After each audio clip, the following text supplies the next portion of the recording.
Right Raghurama Krishnam Raju Narsapuram ఎంపీగా ఉన్న సమయంలో ఆయనను అరెస్ట్ చేసి చిత్రహింసలకు గురి చేశారని సిఐడి అధికారులపై ఆరోపణలు వచ్చాయి. ముఖ్యంగా సిఐడి మాజీ అడిషనల్ ఎస్పీ విజయపాల్ దీనికి సంబంధించి విచారణ ఎదుర్కొంటున్నారు. విజయపాల్ ఒంగోలు ఎస్పీ కార్యాలయంలో విచారణకు హాజరు కాగా సాయంత్రం వరకు సుదీర్ఘంగా విచారించిన పోలీసులు ఆయనను అరెస్ట్ చేసేందుకు రంగం సిద్ధం చేస్తున్నట్లు తెలుస్తోంది. విజయపాల్ నవంబర్ 13న పోలీసుల ఎదుట విచారణకు హాజరయ్యారు. కానీ ఆయన నుంచి పోలీసులు ఎలాంటి సమాచారం సేకరించలేకపోయారు.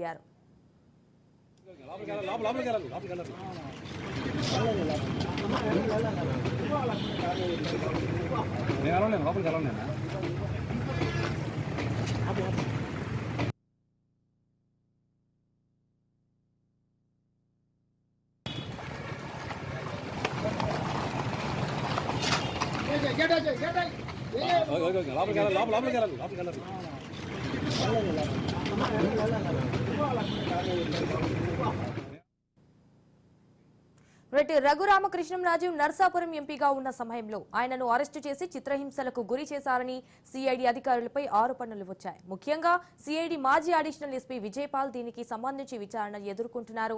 విజయపాల్ ఒంగోలు ఎస్పీ కార్యాలయంలో విచారణకు హాజరు కాగా సాయంత్రం వరకు సుదీర్ఘంగా విచారించిన పోలీసులు ఆయనను అరెస్ట్ చేసేందుకు రంగం సిద్ధం చేస్తున్నట్లు తెలుస్తోంది.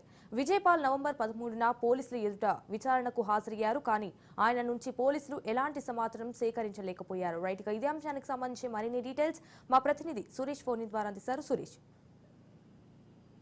Thank you Sanjana. ప్రస్తుత ఏపీ డిప్యూటీ స్పీకర్ అట్లాగే మాజీ ఎంపీ ఎవరైతే ఉన్నారో రఘురామకృష్ణరాజు గత ప్రభుత్వ హయాంలో ఏదైతే జగన్ ప్రభుత్వం ఆయన ఎంపీగా ఉన్నారు నర్సాపురం నుంచి. ఆ సమయంలో చూసుకుంటే ఎవరైతే రఘురామకృష్ణరాజుని ముఖ్యంగా అప్పట్లో ఎవరైతే మాజీ సిఐడి ఎస్పీగా ఉన్నారో విజయపాల్ ఆయన్ని అక్రమంగా అరెస్ట్ చేసి అట్లాగే ఏదైతే చాలా కస్టోడియల్ ఎంక్వైరీ అని చెప్పి చిత్రహింసలకు గురి చేశారని చెప్పి ఆయన ఏదైతే కూటమి ప్రభుత్వం ఏపీలో అధికారంలోకి వచ్చిన తర్వాత ఇక్కడ ఫిర్యాదు చేశారు. దీని మీద ఏపీ ప్రభుత్వం ఏదైతే ప్రకాశం జిల్లా ఎస్పీ ఎవరైతే ఉన్నారో ఏఆర్ దామోదర్ని అధికారిగా అయితే నియమించింది. ప్రస్తుతం అయితే ఈ నెల నవంబర్ 13వ తారీఖున విజయపాల్ ఫస్ట్ టైం ప్రకాశం జిల్లా ఎస్పీ ఎదుట విచారణకు హాజరయ్యారు. అయితే అప్పుడు దాదాపు చాలా గంటల పాటు విచారించిన ఎస్పీ ఈయన దగ్గర నుంచి అయితే ఎటువంటి సమాధానాలు అయితే కనుగొనలేకపోయారని చెప్పుకోవచ్చు. ఏ సమాధానం దాదాపుగా 50 ప్రశ్నల్ని విజయపాల్ మీద సంధించినప్పటికీ ప్రతిదానికి గుర్తు లేదు, తెలియలేదు, నాకు సంబంధం లేదు ఎంతో అని చెప్పి అయితే ఆయన సమాధానం ఇచ్చిన పరిస్థితి ఉంది. అసలు ముఖ్యంగా దీనికి సూత్రధారు ఎవరు, మీకు ఈ రఘురామకృష్ణరాజుని ఎవరు అరెస్ట్ చేయమని చెప్పారు, ఎవరు టార్చర్ చేయమని చెప్పి ఆయన ప్రశ్నలు అయితే ప్రధానంగా ఆయన అడిగిన పరిస్థితి కనపడుతుంది.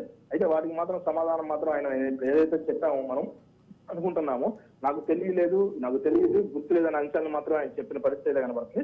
దాని తర్వాత చూసుకుంటే ఇటు ఏదైతే తనను అరెస్ట్ చేయకుండా అయితే ముందుగానే హైకోర్టుకి వెళ్ళి బెయిల్ పిటిషన్ అయితే పరిస్థితి ఉంది. అయితే హైకోర్టు ఆ బెయిల్ పిటిషన్ తిరస్కరించడంతో మరోమారు నిన్న తాజాగా సుప్రీంకోర్టులో కూడా పిటిషన్ వేశారు, స్పెషల్ లీవ్ పిటిషన్ వేశారు.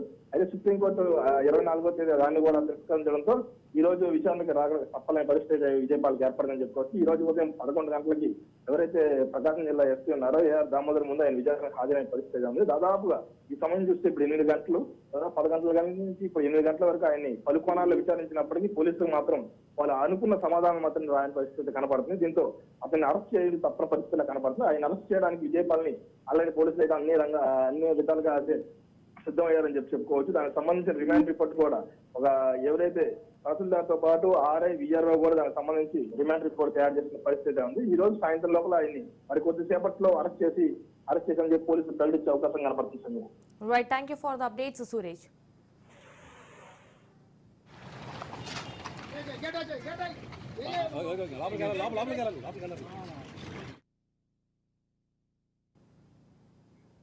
గత బీఆర్ఎస్